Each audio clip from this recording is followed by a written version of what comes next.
এখানে এই মেয়েটির মা বসে বসে টাকা গুনছিল। তখন পেছন থেকে তার বাবা দৌড়ে এসে টাকা নিতে চাইলো। তবে মেয়েটির মা তার বাবাকে ধরে ফেললো আর এক টান মেরে তার সামনে বসিয়ে দিল। টাকার ওপরে হাত ছিল বলে হাতে একটি থাপ্পড় মারলো আর তাকে বেশ কিছু কথা শুনিয়ে দিল। শেষে মেয়েটির বাবাকে মেয়েটির মা মারতে চাইলো। এরপর মেয়েটির বাবা মন খারাপ করে সেখান থেকে উঠে গেল আর এই সব বিষয় মেয়েটি লক্ষ্য করছিল। মেয়েটির মায়ের পেছনে গিয়ে মেয়েটির বাবা এমন ভান করছিল যেন সে তাকে মারছে। ঠিক তখনই মেয়েটি তার মায়ের মাথায় একটি টোকা মারলো। সঙ্গে সঙ্গে মেয়েটির মা পেছন ঘুরলো। মেয়েটির বাবা তখন চুপ হয়ে গেছে, এমন ভান করছে যেন সে কিছু করেনি। সে তার মেয়ের দিকে তাকালো। মেয়েটি তখন আঙুল দিয়ে তার বাবার দিকে ইশারা করলো। মেয়েটির বাবা হতভম্ব হয়ে গেল, কারণ সে তো কিছু করেনি। মেয়েটির মা রেগে মেগে তার বাবার দিকে গেল। এই ফাঁকে মেয়েটি সেখান থেকে কিছু টাকা তার টি শার্টের ভিতরে লুকিয়ে নিল। মেয়েটির মা তার বাবাকে প্রচুর মারধর করলো এবং সে তার সবগুলো টাকা নিয়ে সেখান থেকে চলে গেল।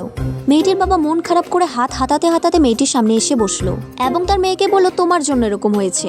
মেয়েটি তখন তার টি শার্টের ভেতর থেকে টাকাটি বের করে তার বাবাকে দিল। মেয়েটির বাবা তো বেজায় খুশি। সে টাকাটি নিল এবং খুশিতে তার মেয়েকে একটি পাপ্পি করলো। মেয়েটির বুদ্ধির তারিফ করতে হয়।